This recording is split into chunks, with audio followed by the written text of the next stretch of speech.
kuwa gatanu ukwezi kwa kabiri tariki ya gatandatu uyu ni umunsi wa 37 w'umwaka muri kumwe na Apostle Dr. Paul Gitwaza.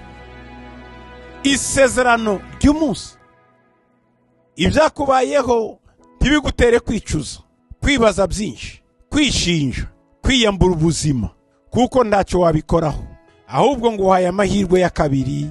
Amen. Igitabo cy'abacamanza igice cya 16 ku murongo wacyo wa 22. Ngo ariko nubwo bari bamwogoshe, umusatsi wo ku mutwe we wongera kumera. Amen. Aya ni amahirwe ya kabiri Samsoni yahawe amaze kumena ibanga aribwira Delila ko imbaraga ze cyangwa se ibanga afitanye n'Imana ryo gukomera ari mu musatsi we.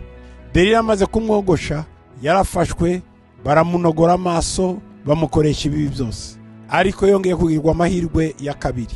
Bibiliya iravuga ngo nubwo bari bamwogoshe, umusatsi wo ku mutwe we wongera kumera. Umva nawe Imana ikubwiye ngo ibyakubayeho ntibigutere kwicuza, kwibabaza, kwibaza byinshi, kwishinja, kwiyambura ubuzima ngo ugiye kwiyahura. Oya, ntacyo wabikoraho, byarabaye, ahubwo uhawe amahirwe ya kabiri, kuko Samsoni yongeye kumera umusatsi. Nawe Imana igiye kuguha amahirwe yawe, kumera imbaraga zawe. Imana igiye kongera kugenderera.